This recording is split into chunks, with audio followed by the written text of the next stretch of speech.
What's up, horror fans? Prince Mama Waldy here once again, coming back at you with a movie update here. I thought I wanted to do something interesting today because today is a very special day. It's very special because today is my mother's birthday. Happy birthday, Mom. Love you. I have to do this update because if it wasn't for this woman, I wouldn't be such a horror fan today. I would not have all these horror DVDs behind me if it wasn't for my mother getting me interested in horror movies at a very young age. Since I was a kid, she's always loved Stephen King. So, of course, we all know the great Stephen King writes such great books, and his adaptations of his books are sometimes very good, sometimes they don't get it quite right. But I still love him anyway, because it's Stephen King, of course. But yeah, at a very young age, my mom introduced me to Stephen King books because she used to read them every chance she could. And of course, when I started to get into the movies and see the adaptations of his books, why that just made me, even more interested in Stephen King. So this one goes out to you, Mom, for starting me as a horror fan. I got a few here. I think I got about 21 adaptations that I have in my collection. I don't have all Stephen King's adaptations, but I'm always looking to get them. But I think I have about 21. The order I'm gonna show these in it's just the order that I watch the movies. It may, all the movies may not be the best in your opinion, but it's the movies that I have started from the least one I like to the greatest that I like. You can put it that way. I'm gonna start out with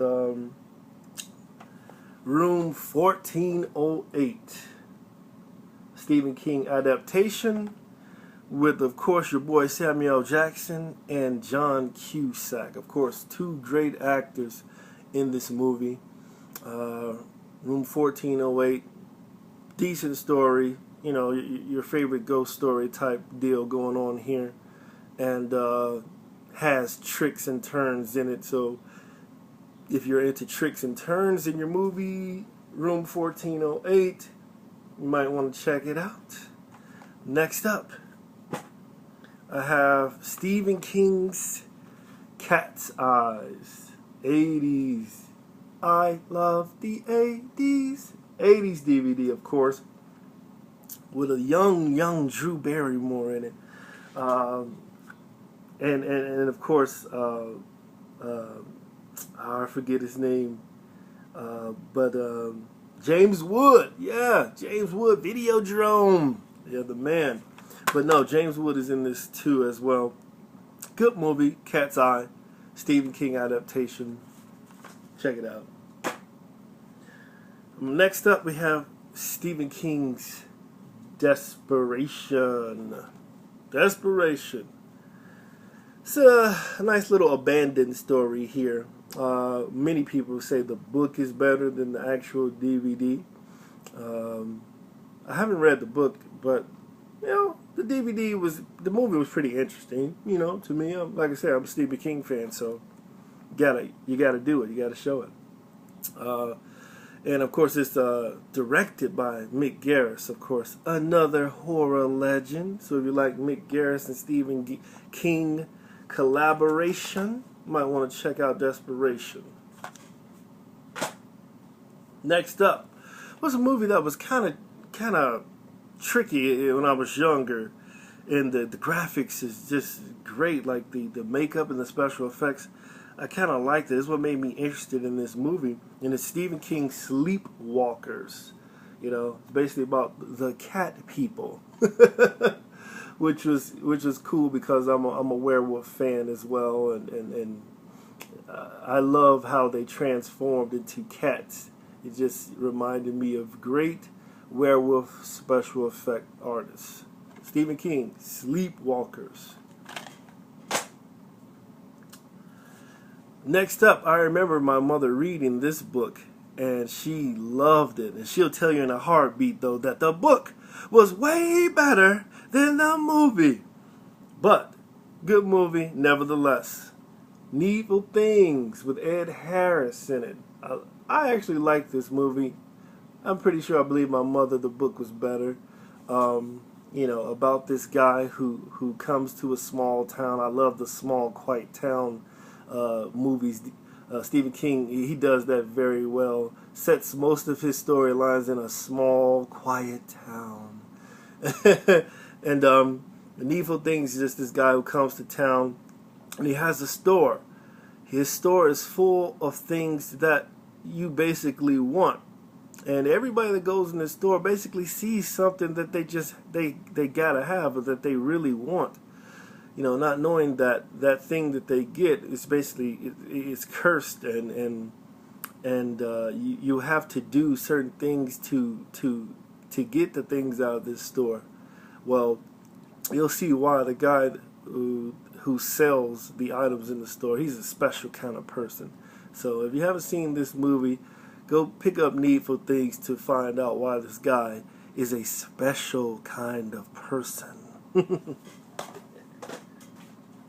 Next up, old school Stephen King, of course, 70s, great movie, of course, Carrie. This one, it comes in the 3-pack with the Carrie Rage, and then the new 2002 Carrie. But of course, nothing can beat the original Carrie with John Travolta. Excellent, excellent story. I love the way it was presented, and they really, to me, they really enveloped high school teenagers and how they act, especially back in these days. So it was good movie, Carrie. Next up, I remember seeing this as a young kid too. 80s, Cujo, Stephen King adaptation. Cujo, crazy dog. basically crazy dog. Great book, great movie.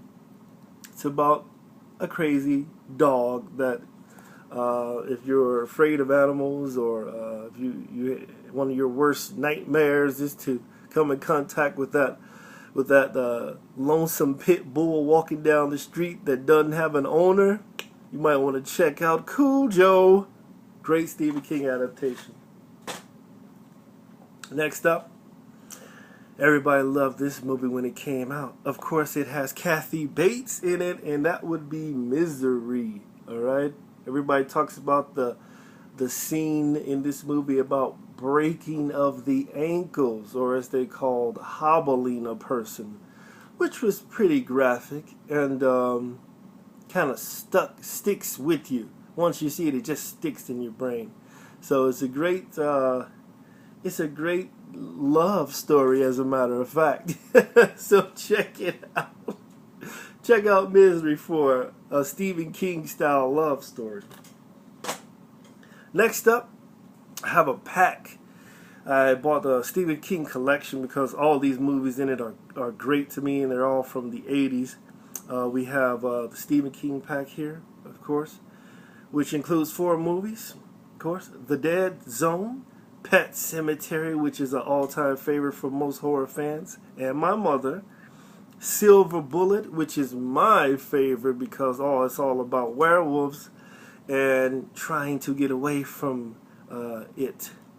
And of course, Graveyard Shift, which was a very weird movie to me at first. You didn't quite know what it was about, but man, I love how Graveyard Shift just opened up to like a whole new world. Like, it's one of those movies that just, you think it's going one way, and then it just goes into this whole different world of craziness. But yeah, it's a good deal. Stephen King, The Dead Zone, Pet Sematary, Silver Bullet, and Graveyard Shift. Next up, this movie. I love this movie. I love this movie to death. I remember when it came on TV, and of course my guy in it, my guy from Perfect Strangers.